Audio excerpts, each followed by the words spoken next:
Friends ये हमारे पास 3 phase के AVR यानी कि ऑटोमेटिक वोल्टेज रेगुलेटर, इसके कनेक्शन हम 3 फेज़ में करेंगे। अगर ज़रूरत पड़ जाए तो सिंगल फेज़ में इनके कनेक्शन हम किस तरह से करेंगे। ये है किर्लोस्कर कंपनी का और ये एक लोकल ब्रांड का है। तो इसके कनेक्शन दोनों के सेम है। किर्लोस्कर में भी यही पॉइंट है और लोकल वाले में भी यही पॉइंट है। तो कोई से में कर सकते हैं। तो इस वाले में ऊपर कवर लगाया तो हो सकता है आपके कनेक्शन थोड़ा ठीक समझ में ना आए, तो हम इस वाले में कनेक्शन करेंगे। पहले हम 3 फेज़ के कनेक्शन करेंगे। तो 3 फेज़ का जो जनरेटर होता है उसके अंदर जो आउटपुट के वायर होते हैं वो 4 होते हैं। एक होता है न्यूट्रल का और 3 होते हैं फेज़ के RYB और 2 वायर होते हैं फील्डों के प्लस माइनस। तो यहाँ पर हमने 3 फेज़ के कनेक्शन करने के लिए 5 वायर लिए हैं। तो आप ऐसे समझ लीजिए कि ये 3 वायर जो हैं वो जनरेटर के आउटपुट वाले में से हमने लगाए हैं। किस तरह से लगाए हैं अभी मैं आपको बताऊँगा। और ये 2 वायर हमने फील्डों के लिए हैं। तो इसके कनेक्शन हम किस तरह से करेंगे। तो सबसे पहले हम AVR के अंदर क्या लगाएंगे, जनरेटर का जो आउटपुट का न्यूट्रल होता है वो हम यहाँ पर लगाएंगे। यहाँ पर आप देख सकते हैं यहाँ पर लिखा हुआ N। तो इस N के अंदर हम जनरेटर का न्यूट्रल लगाएंगे और इसको हम टाइट कर देते हैं।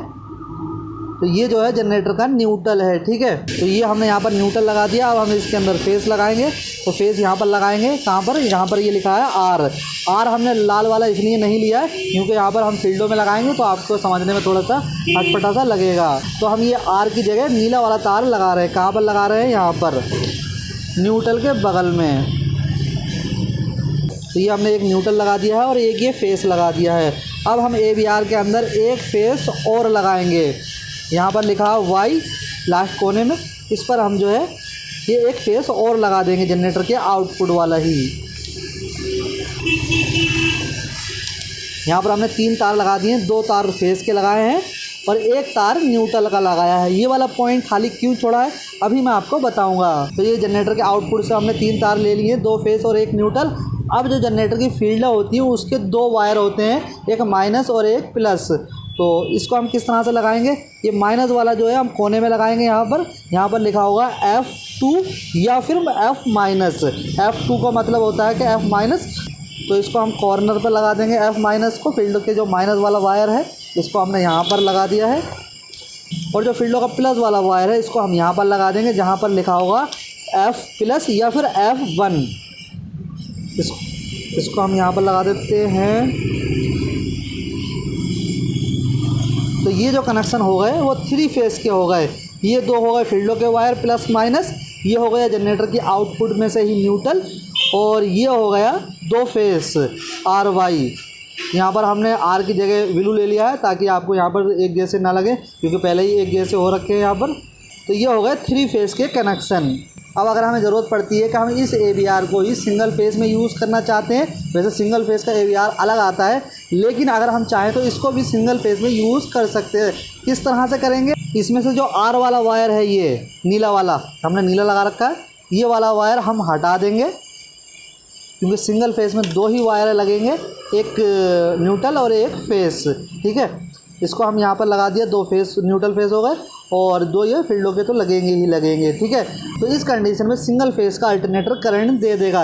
लेकिन कभी कभी क्या होता है कि वोल्टेज फ्लक्चुएशन होने लग जाते हैं सिंगल फेस के अल्टरनेटर में। अगर ये वाला हम AVR लगाते हैं तो हम क्या करेंगे, न्यूट्रल को और N1 को, ये वाला जो पॉइंट होता है खाली रहता है हमेशा, ये N1 होता है, ये सिंगल फेज़ के लिए यूज़ किया जाता है। यहाँ पर आप देख सकते हैं, यहाँ पर लिखा for single phase short N and N1।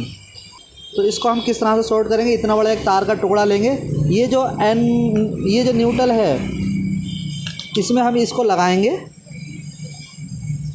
इस तरह से। इसको टाइट कर देते हैं।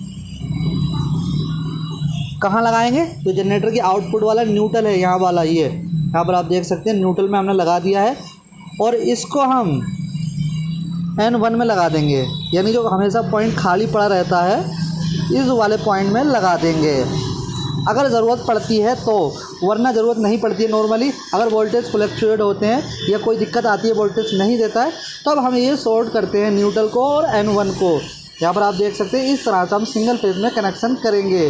जो जनरेटर का न्यूट्रल है उसको हम यहाँ पर लगा देंगे N में, और जो जनरेटर का फेस है सिंगल फेज का उसको हम यहाँ पर लगा देंगे।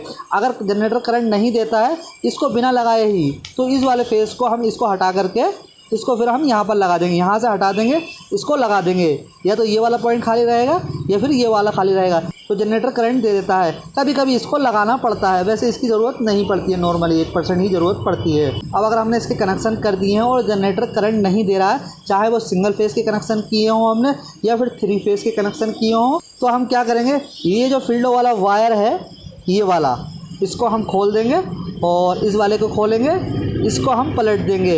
क्योंकि कभी कभी क्या होता है कि लीडर का कलर जो होता है वो गलत हो सकता है अगर किसी ने बनाई हो तो, क्योंकि अंदर से जो उसका नेगेटिव पॉजिटिव है वो चेंज हो जाता है। तो इन वाली वायर को हम चेंज कर देंगे फील्ड वालों को, अगर जनरेटर करंट नहीं दे रहा। इसको तो हम बाद में ही लगाएंगे, सबसे लास्ट में।